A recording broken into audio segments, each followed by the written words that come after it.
의에 줄이고 목마른 자 팔복설교 제 4번째 의에 대한 설교를 하겠습니다. 미국의 유명한 선교신학자 피터 와거너가 쓴 방패 기도라고 하는 책에는 누군가를 위하여 기도하는 이 중보 기도자에 대한 사례가 많이 나와 있었습니다. 그 책 204쪽에 보게 되면 이런 이야기가 나옵니다. 1983년도 4월 어느 날 밤 캘리포니아에 이제 콜린가라고는 그런 도시가 있는데 거기에 중보 기도자 루이스 메인이라는 여자분이 갑자기 잠을 깨고 잠을 이루지 못합니다. 너는 지금 밖으로 나가 이 콜린가 사람들을 위해서 기도하라. 하나님 음성을 들었기 때문에 그렇습니다. 정말 이 날이 어두워졌고 너무 사람을 다니기는 힘들지만 그가 그 밤중에 옷을 차려입고 깜깜한 흑암가를 지나가면서 건물들을 대할 때마다 사람들을 대할 때마다 계속 기도했다는 겁니다. 그 한참쯤 되니까 이 정도면 됐다. 응답이 온 거죠. 그래서 집으로 돌아가 잠자리 들었다는 겁니다. 근데 문제는 그 다음날 코올린가의 강도 6.5 포항에 이루어졌던 것이 5.3가 되고 우리 홍성에 나왔던 건 4.8인가로 알고 있는데 어쨌든 6.5가 적은 지진은 아니었던 것 같아요. 병원에는 많은 사람들이 입원해서 그들을 돌보니라 정말로 눈꽃 뜰 새가 없었지만 다행히 25명 외에는 큰 피해를 입지 않았다는 이야기입니다. 그러니까 이런 사례도 있습니다. 이거 제가 잘 아는 목사님입니다. 우리나라에 홍정식 목사라고 하는 장로교 목사님이 계십니다. 제가 10여 년 전에 배웠으니까 이제는 그분도 아마 어쩌면 은퇴를 하셨겠다 생각이 듭니다. 우리나라의 젊은 목사로서 신기원을 이뤘던 2000년대 하용종, 이동원, 옥하는 목사와 함께 젊은 교계를 이끌었던 홍정길 목사라는 분. 서울 남서울교회는 큰 만양이 모이는 큰 교회에 홍정길 목사님의 막내 동생입니다. 이 홍정식 목사님도 역시 합동측 목사로서 목회를 크게 하고 기도를 많이 하는 목사님인데 그분에게 직접 이런 간증을 들었습니다. 오늘 이분에게 성령이 임하고 하나님 음성을 듣습니다. 너는 일본과 일본의 선교를 위하여 기도하라. 그래서 홍정식 목사님이 비행기표를 사서 일본에 가서 후쿠시마에서부터 저쪽 오사카까지 있는 그런 종단 열차가 있습니다. 신강생이라고 하는데 저도 이 열차를 타봤습니다만 우리나라 KTX 나오기 전에 정말 후두둑 하고 지나가는 그런 고속열차입니다. 이 열차를 타고 다니면서 여러 번 왕복해서 일본을 위해 기도했다는 겁니다. 그 후 제 기억으로는 일본에는 우리가 잘 아는 동일본 후쿠시마에 원전 사고가 있었고 또 신가이에 쓰나미 등 여러 가지 어려운 사건이 있었던 거 우리가 잘 아는 이야기입니다.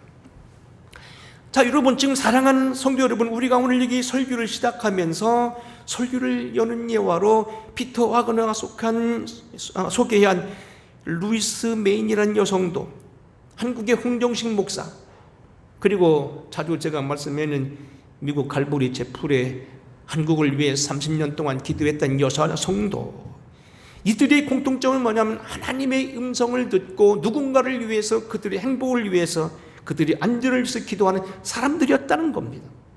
그리고 이들의 특징을 한마디로 표현하면 그들이 의로운 사람이었다는 이야기입니다. 자, 오늘 우리가 여기 팔복설교 4번째는 뭐냐면 의에 줄이고 목마른 사람은 그들이 복이 있다. 그들이 배부를 것임이라 말했다는 겁니다.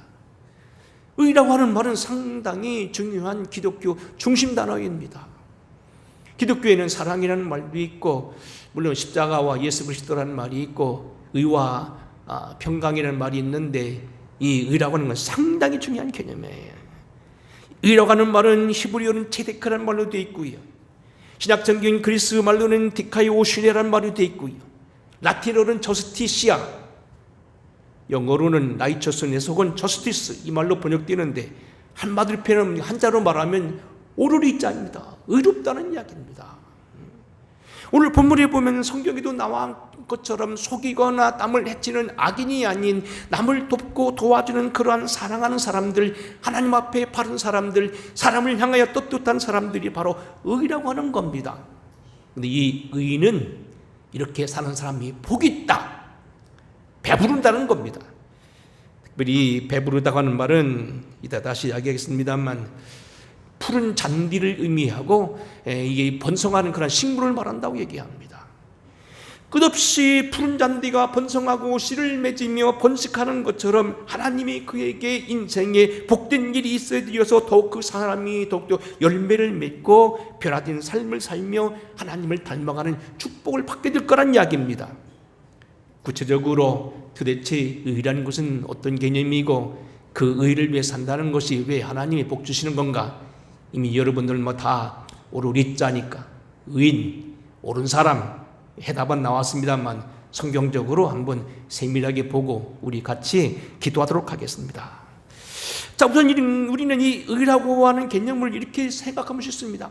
경건과 의라고 하는 말이 기독교 신앙생활이 기독교 인력이 대변되는 두 가지 말입니다.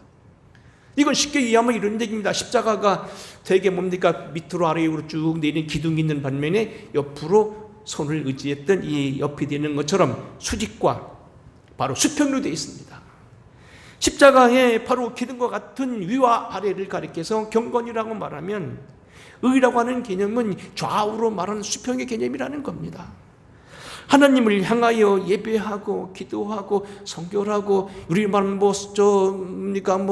주일 성수하고 11조를 드리고 하나님 말씀대로 살아가려고 노력하며 늘 묵상하는 것이 경건이라고 한다면, 금식하고 기도하고 믿음으로 살아가는 것이 경건이라고 한다면, 의는 뭐냐? 성도들 간에 서로 평안하고 어려운 사람을 돕고 축복하고 기도하고 아름다운 관계를 맺어가고 서로 용서하고 기도하는 것이 의라고 하는 사실입니다. 오늘 구체적으로 말씀드린 대로 도대체 의란 게 무언가? 여러분 설명이 이미 됐습니다만 우리가 사례를 들어서 의인들을 보므로 의인들이 어떻게 해서 의인이 되었는가? 성경이 말하는 의를 공부하고 그리고 결론적으로 몇 가지 매듭을 짓겠습니다. 첫째로 오늘 우리는 이 의를 설명할 때 제일 먼저 생각할 수 있는 사람은 뭐냐면 창세기 서두에 나와 있는 세 명의 의인입니다. 결국 뭐냐면 아벨, 에녹, 노아라고 하는 사람입니다. 우리는 이게 아벨은 알다시피 가인의 동생이었다가 나중에 어려움을 당합니다만 그는 이렇게 말합니다. 바른 제사를 드렸던 사람이다. 아쉽게도 악인이었던 큰아들 가인에게서 죽음을 되게 되어 인류 최초의 살인으로 기록됩니다만 성경은 이를 그렇게 기록합니다. 히브리서 11장 4절입니다. 믿음으로 아벨은 가인보다 더 나은 제사를 하나님께 드림으로 의로운 자라는 칭문을 얻었으니, 가인보다 더 나은 제사를 드림으로 의로운 자라 칭함을 얻었다. 결국 그런 무슨 얘기입니까? 우리가 바른 예배 드리는 것이 의인이라는 겁니다. 하나님이 그 예물에 대하여 증언하시니라 그가 죽었으나 그 믿음으로서 지금도 말하느니라 그랬습니다. 그래서 우리가 처음 우리가 보면은 의라고 하는 단어는 무엇보다도 바른 제사, 바른 예배 드리는 것이 의인이다 하는 거고, 이 사람은 죽어도 이제 말한다, 영생 얻을 수 있는 축복을 하나님 그에게 허락하신다는 겁니다. 두 번째로 창세기에 나오는 의인은 에녹입니다. 창세기 5장 21절 이하에 보게 되면 에녹을 이렇게 말합니다. 에녹은 65세에 무두셀라를 낳았고 무두셀라를 낳은 후 300년 동안 하나님과 동행하여 자녀들을 낳았으며 그는 365세를 살았더라. 에녹이 하나님과 동행하더니 하나님이 그를 데려가심으로 세상에 있지 아니하더라. 이 본문에 보게 되면 에녹을 의인이라는 말은 없습니다만 문제는 뭐냐면 그가 하나님과 동행했다는 말이 있고요, 그가 하나님을 기쁘시게 했다는 거예요. 히브리서 11장 5절입니다. 믿음으로 에녹은 죽음을 보지 않고 옮겨졌으니 하나님이 그를 옮기심으로 다시 보이지 아니하는지라 그가 옮겨지기 전에 하나님을 기쁘시게 하는 자란 증거를 받았느니라. 모든 사람들은 육체를 남기고 썩은 것을 남기고 땅에 묻히나 에녹은 특별히 하늘에 올라가서 죽음을 남기는 특별한 사람이었고 하나님을 기쁘시게 하는 사람이었다. 하나님을 동행하는 사람이었고 하나님이 그를 놀랍게도 하늘의 영광으로 그를 품었다는 얘기입니다. 그 이상 의인이 어디 있냐는 겁니다. 우리는 특별히 그가 365년을 살면서 하나님과 동행했다는 말을 주셔야 되고, 우리가 의인이 뭐냐면 하나님과 동행하는 거다. 근데 우리가 이거 특별한 건 뭐냐면요, 그에게 아내가 있었고 가정이 있었고 자녀가 있었다는 거예요. 우리는 그가 여기 이 땅에서 자녀를 낳았다고 되어 있고요, 자녀를 낳았다는 얘기는 아내가 있었다는 이야기입니다. 가정이 있었다는 얘기입니다. 우리는 때로 하나님 앞에 기도하지 못하고 믿음대로 살지 못하고 경건하게 살지 못한 걸 핑계댈 때가 많습니다. 우리 집안이 그런 형편이 안 됩니다. 내 아내가 반대합니다. 내 자녀들이 내게 그런 길 주지 않습니다. 누구 때문에 그렇습니다? 아니라는 겁니다. 에녹 역시 특별히 그는 가정을 가졌고 자녀가 있었고 부인이 있었지만 그는 믿음 생활이 조금도 그에게 방해받지 않았다는 겁니다. 그래서 그는 하나님을 기쁘시게 했다는 겁니다. 11장 5절 히브리서입니다. 믿음으로 에녹은 죽음을 보지 않고 옮겨졌으니 하나님을 그를 옮기심으로 다시 보이지 아니하느니라. 그가 옮겨지기 전에 하나님을 기쁘시게 하는 자는 증거를 받았느니라. 또 하나 여기 여러분, 이 에녹에 대해서 특별한 건 뭐냐면 유다서라는 성경입니다. 유다서라는 것은 우리가 잘 아다시피 신약 성경에 복음서가 끝나고 사도행전이 끝나고 바울 서신이 12권이 나오고 공동서신이 5권 나오고 그리고 요한계시 시작되기 바로 앞에 있는 조그만 성경입니다. 거기에 이런 특별한 기록이 나옵니다. 유다서 1장 14절입니다.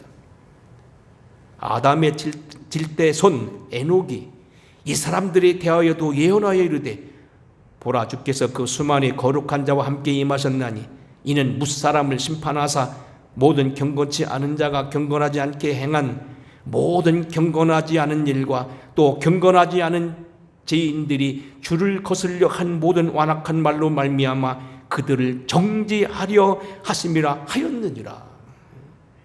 이 유다는요, 유다서가 말하고 있는 건 에녹을 보게 되면 다른 성경은 없습니다만 무슨 성경을 근거로 했는지 모르지만 예경을 근거로 했는지 모르지만 이 에녹이 예언자였다는 겁니다. 그리고 그 에녹은 세상을 향한 가리키는 경고였고 세상의 심판을 전할 수 있는 말씀이었고 백성을 하나님을 향하도록 믿게 하는 그러한 가르침의 교사였다는 겁니다. 에녹은 하나님의 말씀을 가르치는 교사요 예언하는 그러한 기도의 사람이었다. 세 번째는 노아입니다. 여러분, 우리가 노아의 방주를 지어서 인류 생명을 보존했다는 노아에 대해서는 더 설명이 필요 없습니다. 히브리서 11장 이렇게 그를 단적으로 말합니다.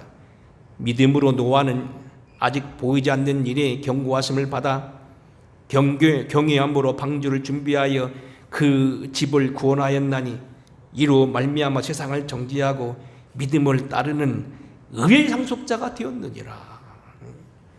노아에 대한 기록은 창세기 5장에 보게 되면 그의 족보와 그가 오늘 이 노아라는 이름이 위로자라는 이름, 안위라는 이름을 가졌다는 얘기와 6장에 보게 되면 세상 사람들은 다 육체에 빠지고 세상 사람들은 자기 눈에 보이는 대로 행하고 네피림의 사상에 빠지고 장부주의에 빠졌지만은 그는 오히려 믿음을 지키고 이 땅에 하나님의 진노를 위로해서 인력을 종족을 보존한 그런 노아를 방주 주었다는 건 잘 아는 얘기입니다만 역시 그는 뭔 얘기입니까? 우리와 똑같이 가정을 가지고 자녀를 가지고 악인들과 함께 살았지만 그는 그 가운데도 믿음을 지킨 그러한 의인이었다는 겁니다.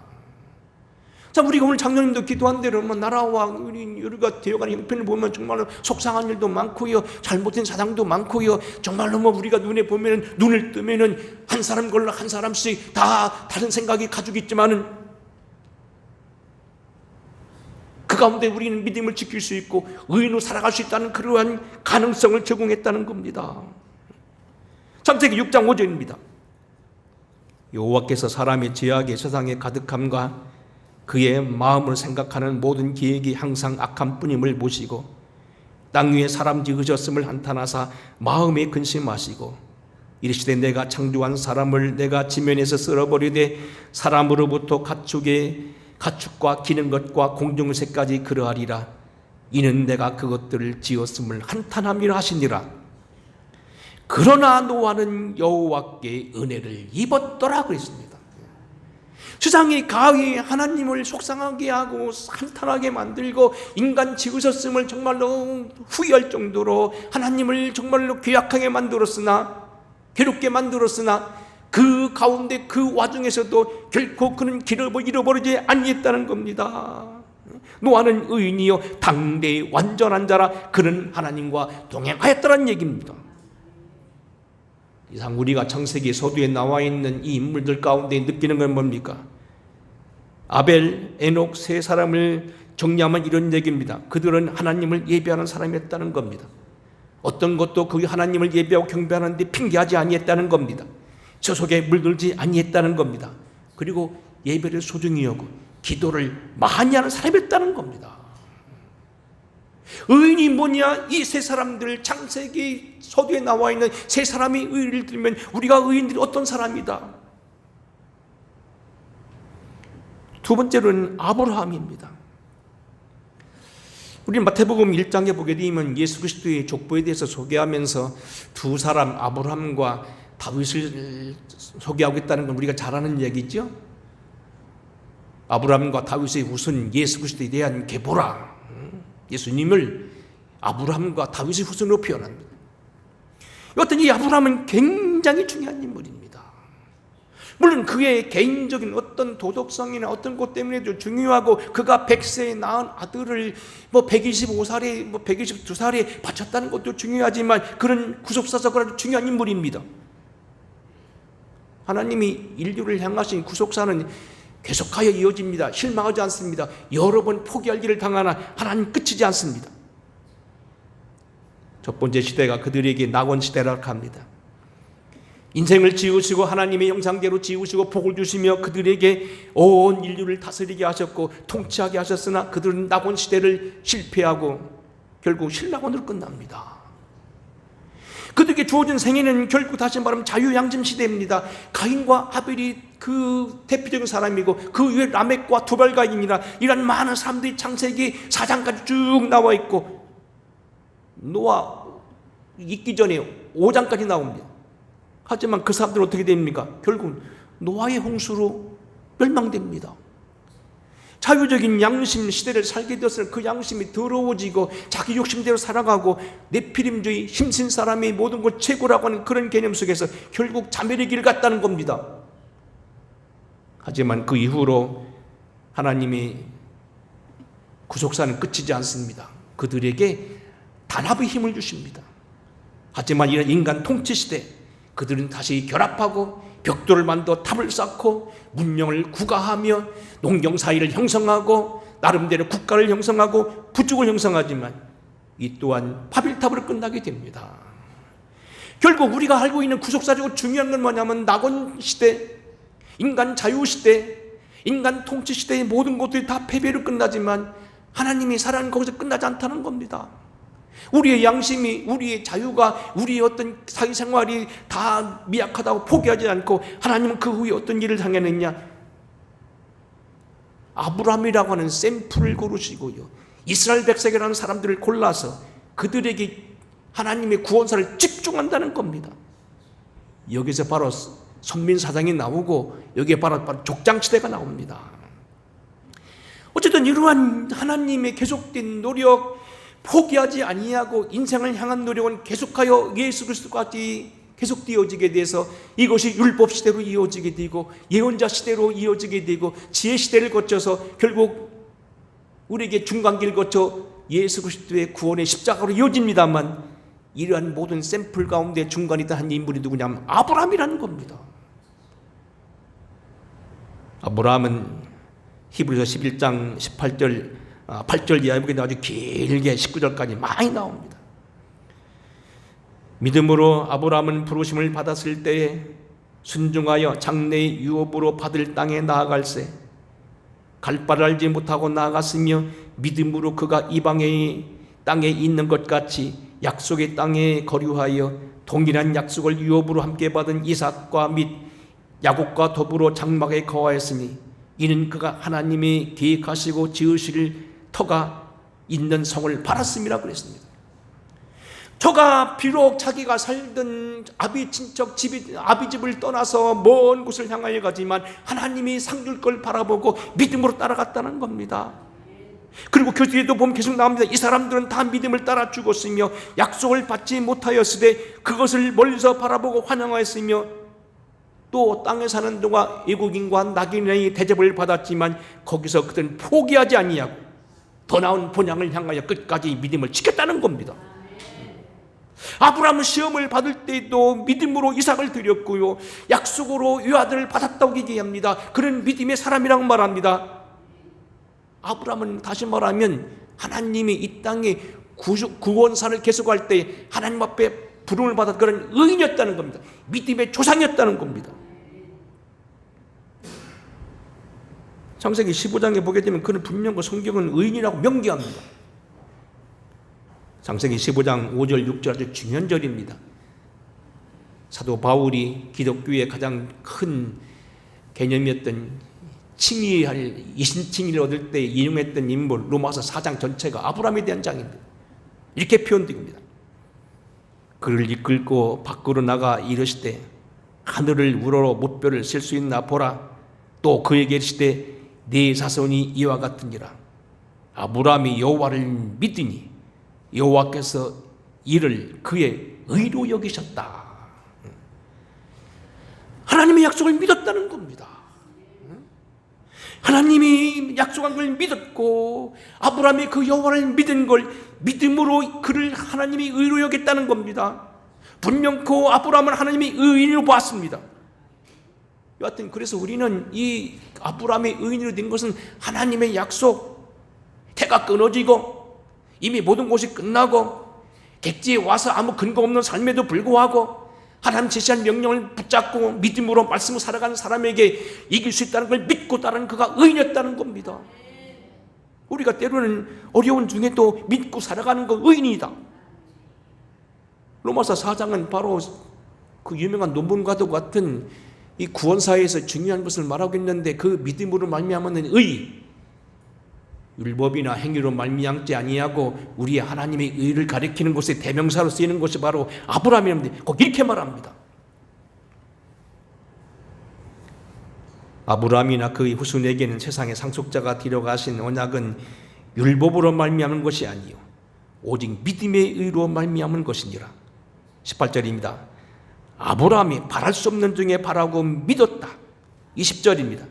믿음 없어 하나님의 약속을 의심치 아니하고 믿음으로 견고해서 하나님께 영광을 돌리고 약속하신 것을 또한 능히 이루실 것을 확신하셨으므로 22절 그러므로 그것이 그에게 의로 여겨졌느니라.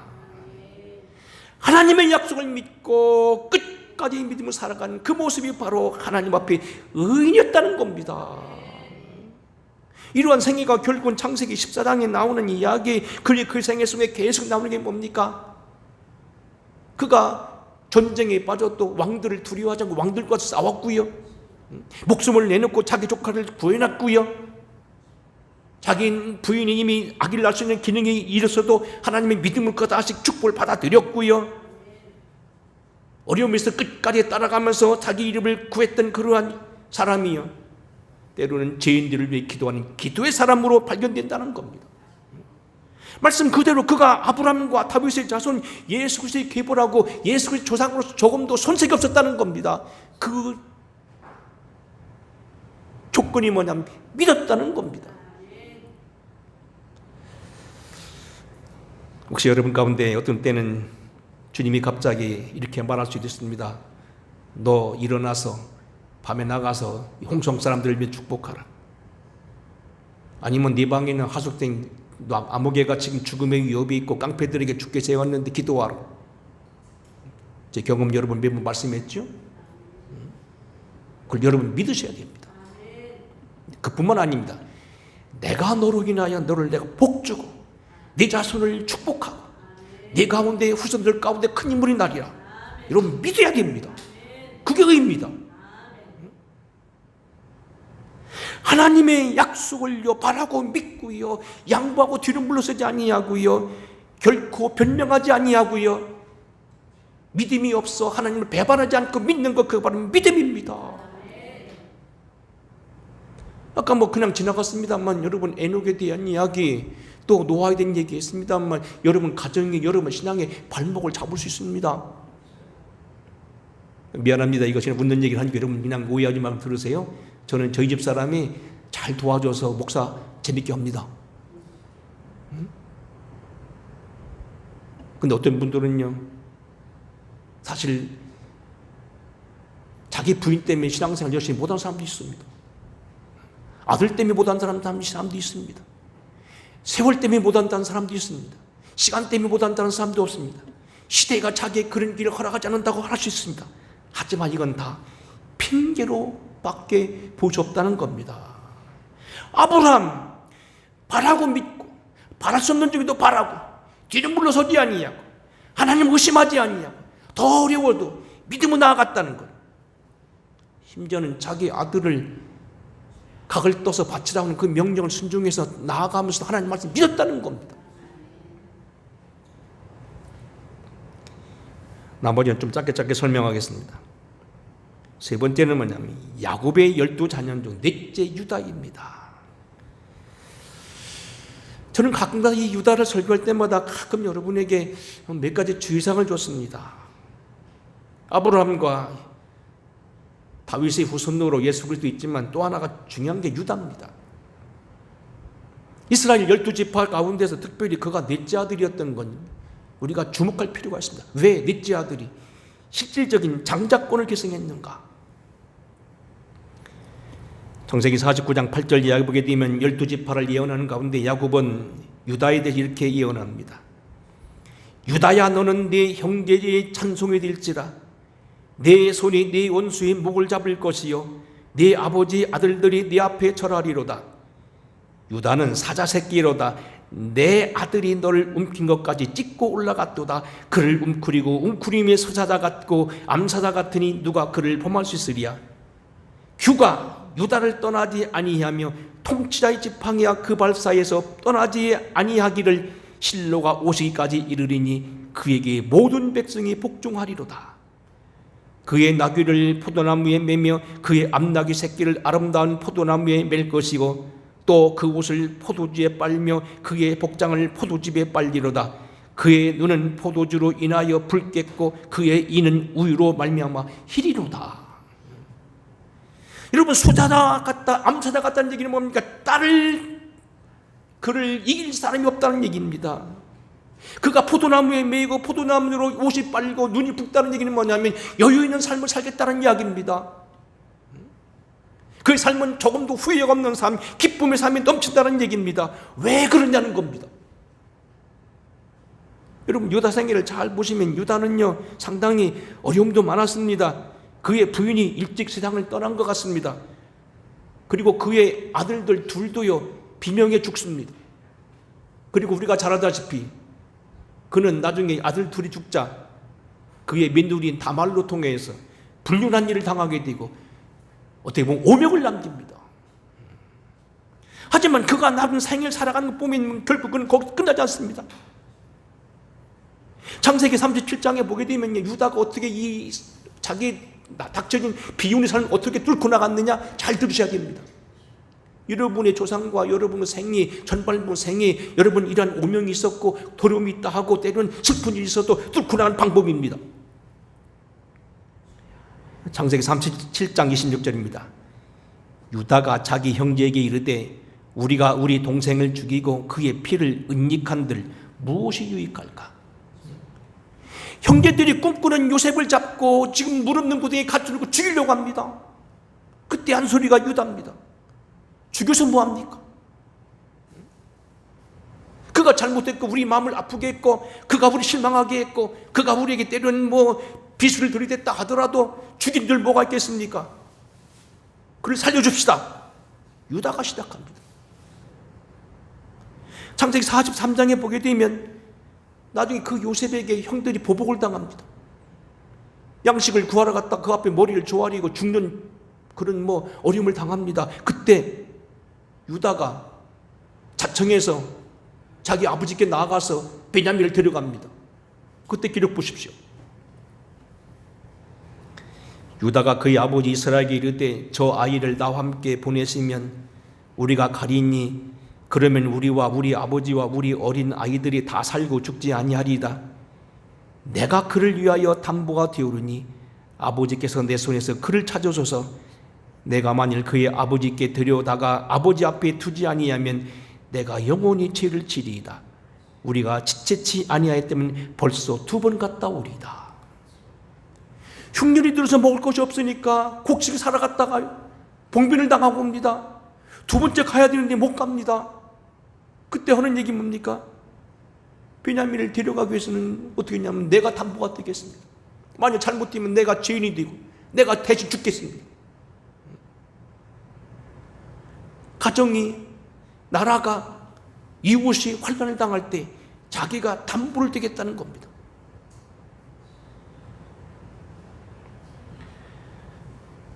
간편한 문제는 아니니까 여러분 판단에 맡겨 넘어가겠습니다. 시편이 말하는 의도 있습니다. 시편 37편 21절 오늘 본문 말씀 중 하나입니다. 악인은 꾸고 갚지 아니하나 의인은 은혜를 베풀고 주는도다. 주의 복을 받은 자들은 땅을 차지하고 주의 저주를 받은 자는 끊어지리로다. 내가 어려서부터 늙기까지 의인이 버림을 당하거나 그의 자손이 걸식감을 보지 못하였도다. 그는 종일 은혜를 베풀고 꾸어주니 그의 자손이 복을 받는도다. 의인의 입은 지혜로우며 그의 혀는 정의를 말하며 그의 마음엔 하나님의 법이 있으니 그 걸음은 실족함이 없으리로다. 의인은 꾸어주고 베풀어주고 다른 사람을 위하는데 하나님이 책임진다는 겁니다. 본문 말씀 시편 34편입니다. 생명을 사모하고 연수를 사모하며 복받기를 원하는 사람이 누구뇨? 네 혀를 악에서 금하며 네 입술을 거짓말에서 금할지어다. 악을 버리고 선을 행하며 화평을 찾아 따를지어다. 여호와의 눈은 의인을 향하시고 그의 부르짖음에 귀를 기울이시는도다. 의인이 부르짖을 때 여호와께서 들으시고 그의 들의 모든 환난에서 건지시는도다. 지혜서에 마찬가지입니다. 거의 마찬가지입니다. 잠언서 20장 7절 온전하게 행하는 자가 의인이라 그의 후손에게 복이 있느니라. 21장 15절입니다. 정의를 행하는 자가 것이 의인에게는 정의를 행하는 것이 의인에게는 즐거움이요 죄인에게는 패망이니라. 의인은 정직하다는 겁니다. 어떤 자는 종이를 잃도록 탐하기를 하나 의인은 아끼지 않냐고 베푸느니라. 어려움 당하는 사람들을 위해서 여러분이 손을 펴는 것 아까우지 마세요. 저 사람 우리 아들 여울 때 헌금 나한테 부조 안 했어. 뭐 그렇게 하지 말라는 겁니다. 딱 하면 물론 그가 부자면 그럴 수 있지만 딱 하면 도와줘야 된다는 겁니다. 뭐 그 외에도 성경은 우리가 알다시피 선지자들 믿음을 살았던 사람들 다니엘, 에스겔, 예레미야, 여호수아, 모세 다 의인입니다. 다 알 수 없고요. 신하고 넘어옵니다. 우리가 잘 알다시피 예수님의 아버지 요셉 정리합니다. 그는 자기를 거치지 아니하고 마리아가 아기를 가졌을 때 조용히 끊고 자였습니다. 사납지 아니하고 드러내지 아니하고 죄인을 불쌍히 여기는 마음 의인이라고 했습니다. 성시몬입니다.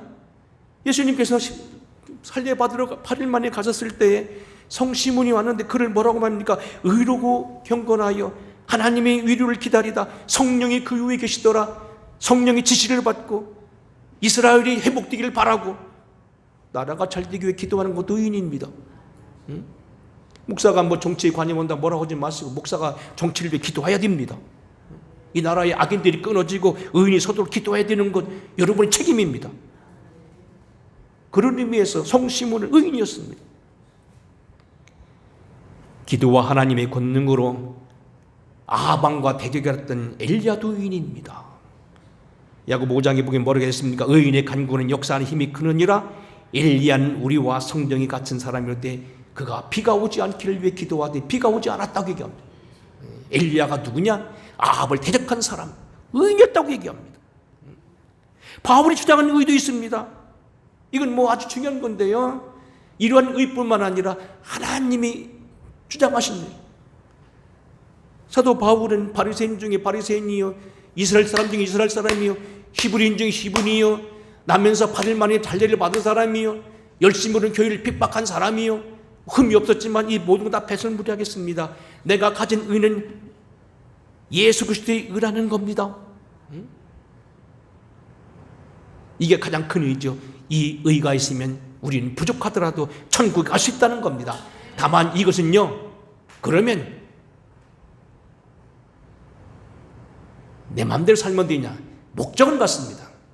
다만 의인은 정직하여서 믿음을 지키고 하나님을 다 가는 것이온다면, 신앙적인 바울이 말하는 것은 뭡니까? 비록 죄인이었지만 거듭난 이후로 열매 맺고 다시 의로운 삶을 살아야 된다는 겁니다. 목적은 같습니다. 여하튼 이 신앙적인 의의가 있기 때문에 우리는 때는 혼동이 있습니다. 문제는 뭐냐? 우리가 일단은 하나님 앞에 의와 경건, 은혜롭게 살아가는 것이 복이라는 겁니다. 설교가 어렵게 됐습니다만 여러분들 조금 하나 풀어가며 설명하겠습니다. 이 어른들 지금 여기 김대식 어른이나 우리 김영창 권사님, 또 우리 유병권 권사님, 그 어른들 지금 몇 분 계신데, 이렇게 한번 이게 동양적인 개념을 한번 설명하겠습니다. 대장부가 있다는 말입니다. 이 대장부는 말 그대로 큰 자자다가 장인장자에다가 어른장자에다가 부라는 것은 그냥 아부비부 해가지고 이것은 남자들 이름인데, 넓디 넓은 그런 마음을 말한다는 겁니다. 하루는 이 맹자에게 경춘한 사람이 당시 유명했던 그 공손홍이라는 사람과 소진장의 장의를 설명하며 이렇게 말했답니다. 그들이 한번 화를 내면 제후들이 몹시 두려워 떨고, 그들이 조용히 있으면 천하가 조용해진다니 정말로 대장부하겠습니다. 그 말을 때는 벌벌 떤다는 거요. 우리나라 안보계의 말 국기가 법을 통과하고, 말하면 사람들이 동원되고 쉬쉬하고 죽을까 무서워서 두려워하고, 대장부가 아니라는 겁니다. 그때 맹자가 한 얘기입니다. 허허, 어째 그들이 대장부라는 말이요. 천하라는 넓디 넓은 거처에 머무르면서 천하의 바른 자리에 서서 천하의 큰 도를 행하며 뜻을 얻었을 때는 백성들과 그 뜻에 함께하고, 그렇지 못했을 때는 혼자 그 길을 가는 것입니다. 부귀와 영화도 그의 마음을 움직일 수 없고, 가난과 천함도 그의 마음을 움직이지 못하며, 위협과 무기도 그를 억누르지 못하는 이런 사람을 우리는 대장부라 할 것입니다. 권세지고 세력지고 인기 만연하고 거짓말해가면서 나를 휘두르고 사람을 압박하고, 그게 대장부냐? 아니라는 겁니다. 마피아 동원하고 깡패 동원해서 일본 사람들 국회에다 보니까 군대 놓고서 찍으라고, 조약 서명하라고 강제한 건 대장부자는 겁니다. 아니라는 겁니다. 좋을 때는 뜻을 나누고 어려울 때는 믿음을 지키면서 흔들리지 않고 바른 길을 가는 것, 이게 어쩌면 의롭다는 겁니다. 그게 바로 대장부라는 얘기입니다. 아니, 목사님, 대장부라는 것은 그것은 그게 성경적인 개념입니까? 성경이 많습니다. 이번에 제가 성경 설교 좀 해보니까요, 의외로 많더라고요. 사무엘상 4장 9장에 보니까 4장 9절에 보니까 사무엘이 전쟁터에 나간 사람들에게 말합니다. 너희 블레셋 사람들아, 강하고 되며 대장부가 되라. 너희가 히브리 사람 종되기를 받지 말고 대장부같이 싸우라. 열왕기상에 보면 다윗이 뭐라고 말합니까? 죽을 때 뭡니까? 너는 힘써 대장부가 되라. 솔로몬이 한 얘기입니다. 욥기 38장에 보면 스스로 의롭다는 욥에게 이렇게 말합니다.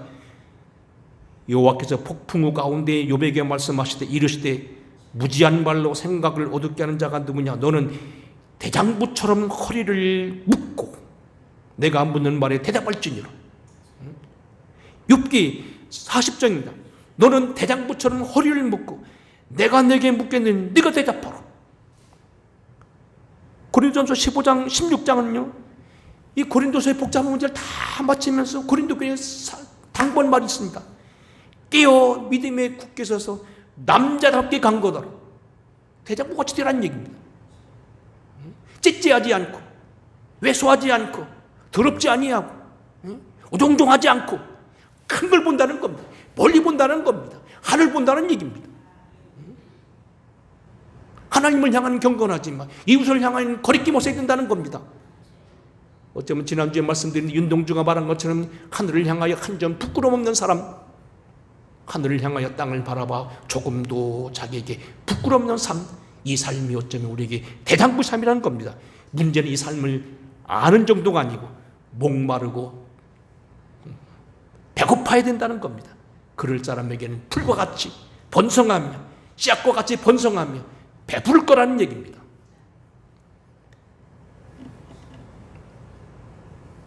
의에 줄이고 목마른 사람이 복이 있다 말하며 저가 배부르다는 이 말씀을 기억하시면서 저와 여러분이 어려운 개념입니다만 의인이 되도록 기도하시고 특별히 하나님 주신 의를 빼앗기지 않고 끝까지 붙잡으시고 이 의가 천국 가는 의에서만 끝나는 게 아니라 아름다운 열매를 드러내서 하나님 영광 돌리는 저와 여러분 되기를 주의 이름으로 축원합니다.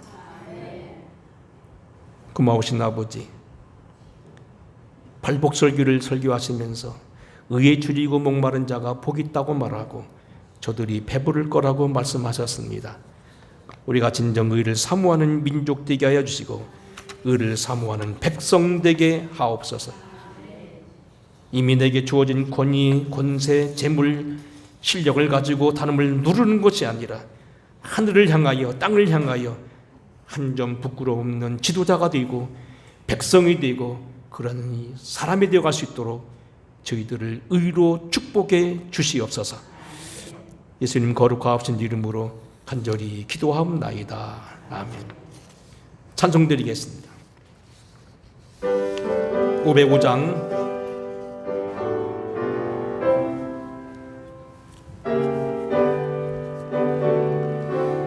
1절 3절만 하겠습니다. 온 세상 위하여 나 복음 전하리. 온 백성 모두 나와서 주 말씀 들어라. 진중에 빠져서 헤매는 자들아, 주의 음성 걷듣고 너 구원 받아라. 전하고 기도해 매일 증인 되리라. 세상 모든 사람 다 듣고 그 사랑을 알도록. 3절입니다.